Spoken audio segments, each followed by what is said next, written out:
স্বদেশে ফিরছেন প্রধানমন্ত্রী হাসিনা। পদত্যাগ করেননি, হামলার আশঙ্কায় ছেড়েছিলেন দেশ।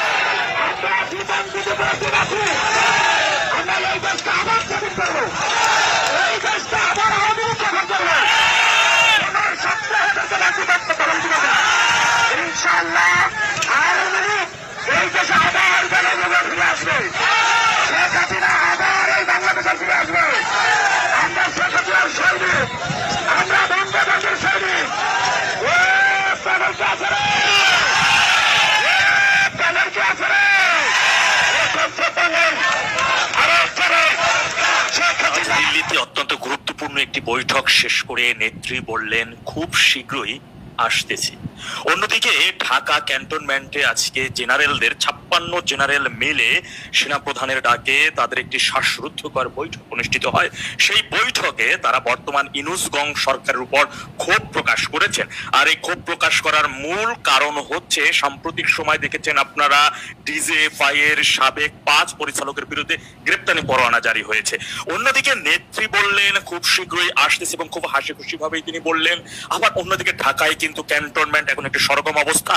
আর এত সব বেগতিকে দেখেই সবচাইতে বেশি দূরে থেকে পলাতক ইউটিউবার এবং 229 জন শিশু গণহত্যাকারী পিনাকে দ্রুত সময়ের মধ্যে ইউটিউবে এসে বললেন ডক্টর ইউনূসের উচিত এই মুহূর্তে দ্রুত সময়ের মধ্যে জাতির উদ্দেশ্যে ভাষণ দিয়ে দেওয়া।